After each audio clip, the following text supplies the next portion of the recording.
ये तम्बाकू खाने वाले, गुटखा खाने वाले, उनकी बीवियों पे मुझको रहम आता है कि कैसे इसके साथ जिंदगी काट रही है। सिगरेट पीने वाला अगर मेरे बाजू में बैठ जाए रिक्शे से ना, मैं उतर जाता हूँ रिक्शे से, इतनी बुरी बदबू आती है उसके धुएं से। वो बेचारी मासूम सी बच्ची कैसे बर्दाश्त करती है सिगरेट तम्बाकू खाने वालों को। मर्दों का भी बहुत बड़ा मसला है, बाहर खूब बन सवर करके जाएंगे, घर पहुंचते ही कुर्ता निकाला, पैंट निकाला, वही लुंगी पहनी फटी पुरानी, बंडियां फटी पुरानी पहन ली।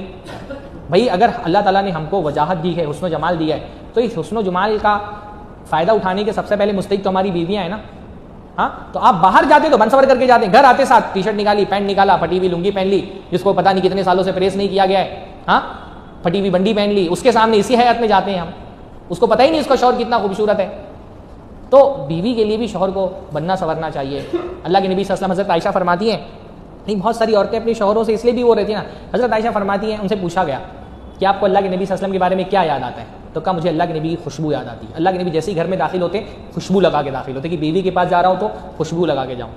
हम बाहर जाने के टाइम सेंट लग, जब बाहर जाना होता है तो हाँ, क्या अल्लाह के नबी सल्लल्लाहु अलैहि वसल्लम घर में आते साथ पहला काम क्या करते थे? मिसवाक करते थे कि बाहर से आए कुछ खा करके आए तो बीवी के करीब जाएंगे तो मुंह की बदबू से उसको तकलीफ पहुंचेगी।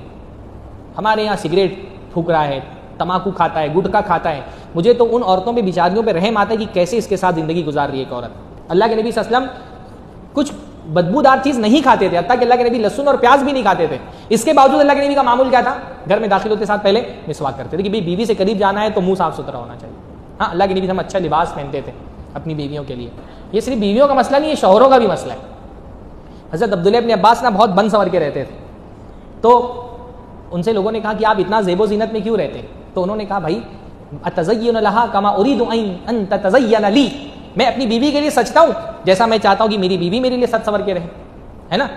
तो मैं चाहता हूँ मेरी बीवी मेरे लिए जीनत करे तो मैं भी उसके लिए जीनत करता हूँ, क्योंकि कुरान में अल्लाह ने फरमाया वलहुन्ना मिस्लुल लज़ी अलैहिन्ना बिल मारूफ, कि औरतों के वैसे ही हुकूक हैं जैसी उनके ऊपर जिम्मेदारियां हैं।